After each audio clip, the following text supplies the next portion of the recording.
Okay, in 1928, my grandfather bought the property here, which was 6 acres. It was an apple orchard and a 2-room house. And so he started selling apple cider. He started making apple cider, selling that. And then in 1932, this highway was paved. Before that, it was gravel. So in 31, he had the 2-room house added onto, so he would have a room to rent to the tourists as they cruise down the highway here. And he also then had the little building built, which was a store. And through its period, it's been everything from, he sold chicken dinners in there. They had a little diner in there, set like whopping 4 people. He also cut people's hair in there. He had a little barber shop set up in there. They, of course, sold produce that they raised here, and they sold their apple cider. And then, rumor has it, he also sold hard cider and had an underground moonshine still on the property. From 1939 to 64, it was actually a Gulf gas station. In 1964 is when my grandfather died, so basically that area died because my grandmother just had everything kind of packed away, and it set with nothing really happening until 2005 when I came back from California. Over there, that's your hillbilly deer stand. The stack of tires with the chair. When you walk under here, be careful you don't get mugged.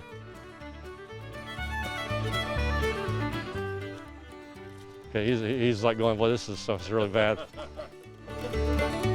When I was a kid, my parents used to take me to wacky places like this, and they took me to a place called Roadside America, as in the attraction, not the people, but as the attraction.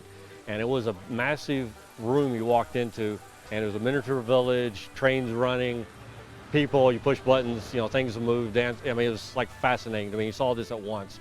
So that always stuck in my mind. And then they took me to all these other wacky attractions, so I always kind of liked it. So while I was in California, I started, as I was pursuing acting, I started building mall train layouts for celebrities, some famous people and directors, stuff like that.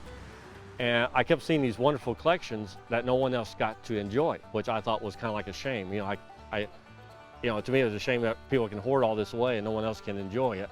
So I thought, well, wouldn't it be cool to do a train layout with toys so people can remember their childhood and reminisce about their childhood, and have it open to the public where they can come and reminisce and enjoy it. And that's kind of like why I kept collecting. And then I always knew I had this property here, and I knew it sat near an interstate, and I knew it was on this highway. So I thought it'd be a great place to build it.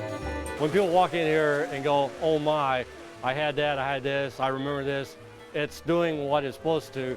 But of course, in my head, this is not my vision yet. My vision is much bigger than this.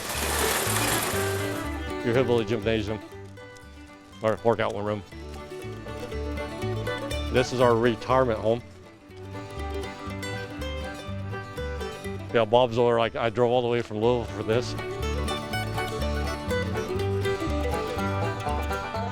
We get more out of state and even out of country people here we do than the locals still don't quite comprehend what this is, even though if you go in a place like Roadside America, there's thousands of us so-called strange people.